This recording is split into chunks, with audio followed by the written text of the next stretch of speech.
I always feel at UnConvention the most valuable part happens in between the seminars. Not because the seminars aren't interesting, but because the conversations that they spark between people, and so the connections that are made at the coffee break. We're 10 minutes away from that, and I do want to get questions from the audience if we have any, but I really want to keep the time if possible. So does anybody have any questions for the panel about the idea of doing it together?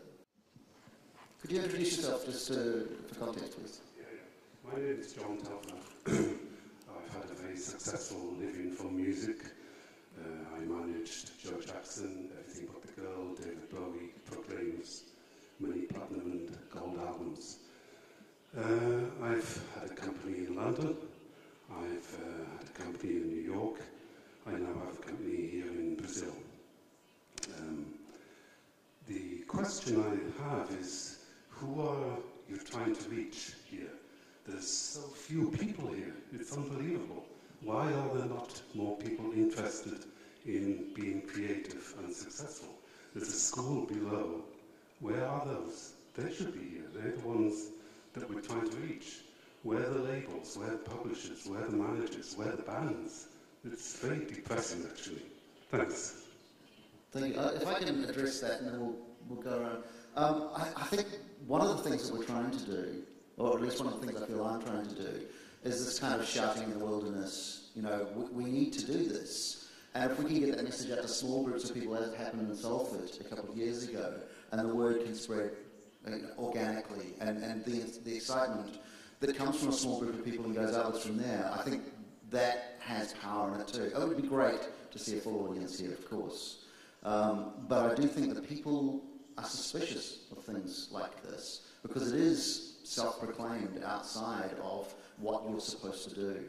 And if it's outside what you're supposed to do, then how can it possibly be legitimate? And I think that once people kind of see and hear these conversations, that's what spreads it. So I'm not discouraged by a small audience, but it's the passion of the people who do come that I feel really kind of encouraged by. Yeah, I think it's quite funny because we have had a similar problem in other places that we've held UnConvention, as Douglas says, when we sort of started out in the UK. And I think it's difficult because what we're trying to do here is kind of spread a new idea, a new way of kind of working. But what other music industry events do is kind of present this kind of ideology, this kind of, if you come and you play this event, you're going to get signed, or, you know, these amazing things are going to happen to you. And because there's so much money around them, and because of this kind of like the myth of the big record deal, a lot of bands and musicians still attend those sorts of events. So that was evident recently in Manchester with a kind of very traditional old school music event that a lot of people went to. And so I think it's because we're trying to do something that's quite different, because it's kind of about empowerment of grassroots, and because of the associations that kind of the word grassroots has, you know, with the kind of association with maybe church halls and a kind of like a different sort of thing. So it's hard because we're trying to spread a new message, but I think, as Doug says, it's something we need to do. And it is early in the morning, and I think more people may come throughout the day.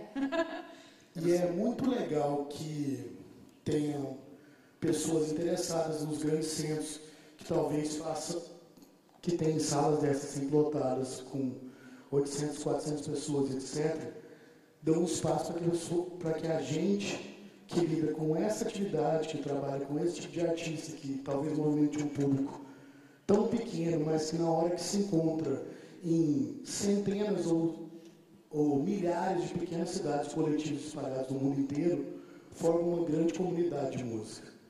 Então talvez a gente não está sentado aqui com 800 pessoas que, como a Ruth disse, vem aqui ver um grande figurão da música na esperança de um delírio pop dos anos 80, de assinar e ficar rico fazendo um hit single, mas a gente tem a expectativa de que as pessoas, algumas delas participem, e cada vez mais isso acontece, e que espalhem essa ideia no Twitter, ou na internet, ou numa Tweetcam, ou conte um para o outro, e que a ideia da música alternativa, do grassroots, do Do It Together, que é uma coisa que está começando, que apesar de cada um ter 10, 20, 30, 40 anos de história, eu também trabalho nisso há 17 anos, com do it yourself, com um jeito punk de fazer, talvez a gente está começando um novo jeito punk de fazer as coisas.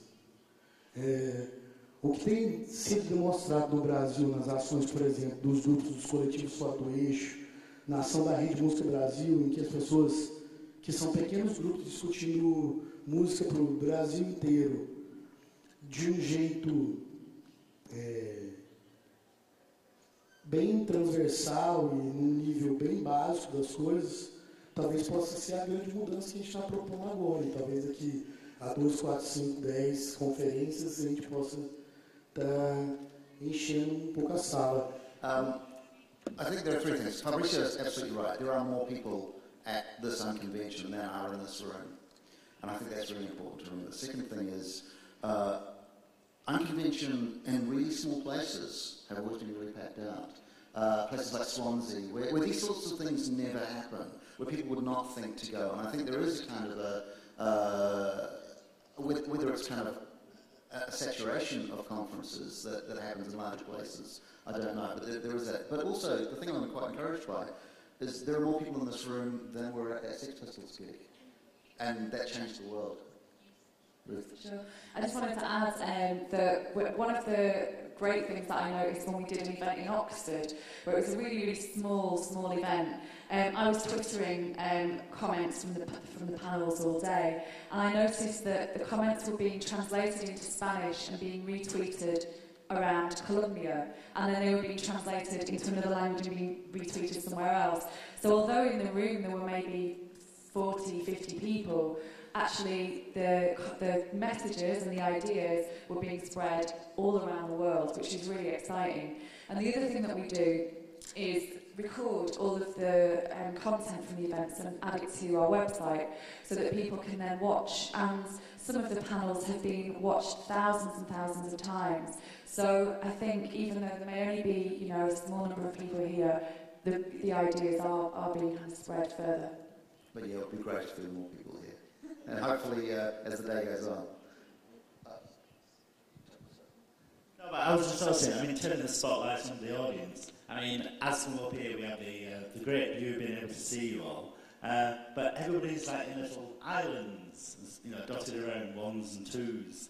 And so each of you must have come in with an expectation of what was going to happen, and also an interest in what the basic premise of this is, about trying to get something happening.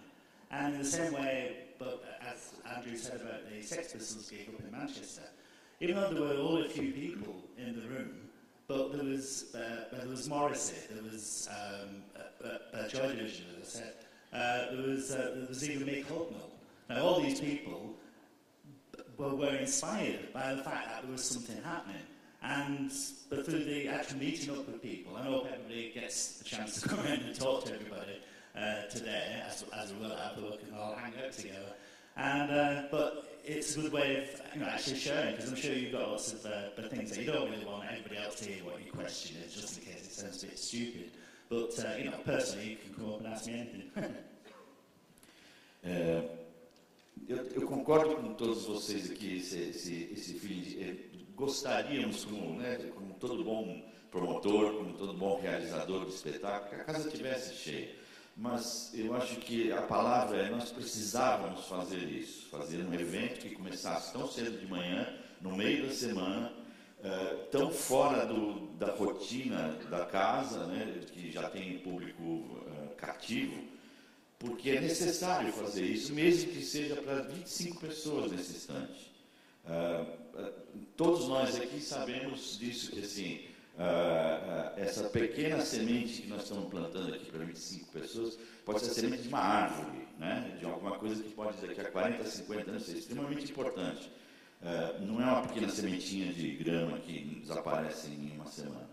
E eu acho que assim, ao longo do dia, essa conversa aberta entre pessoas que já têm a sua carreira, que se dispondo a conversar, assim, de peito aberto com vocês, isso com certeza faz diferença na soma de todas as conversas.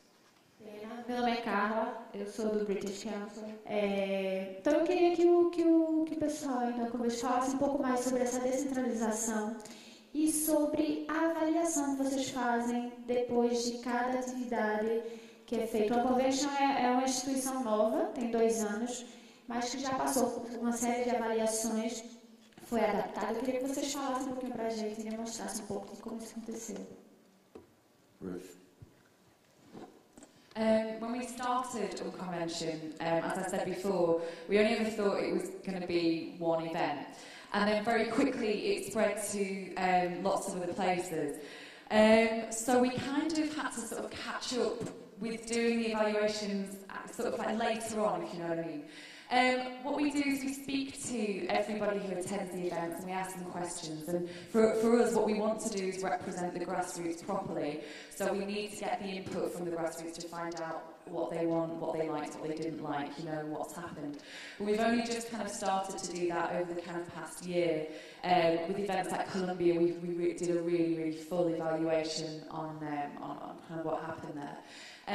So we're starting to kind of implement that kind of as of now. But like I say, it's so important for us to represent the grassroots. So evaluation is a really important part of what we do.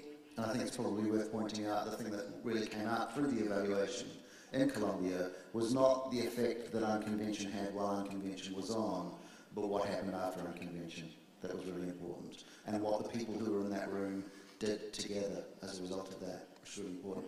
So just to expand on that, the event that we had one UnConvention in Colombia in May this year, and the real concrete kind of result of that is that we're doing 3 more, working with 3 different collectives in Cali, Bogota and Medellin next year. And so in terms of kind of the sort of legacy, what's happening now, that's a really huge thing.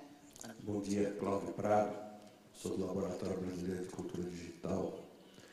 E eu queria só fazer um comentário, não uma pergunta e uma sugestão para o UnConvention.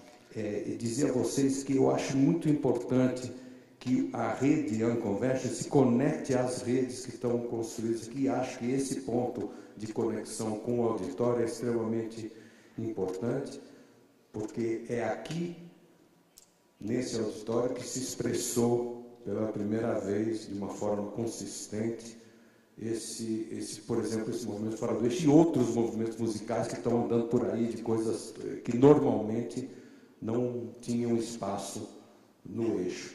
Então nós estamos brincando o Brasil, eu cresci ouvindo o Brasil era um lugar onde as coisas não davam certo.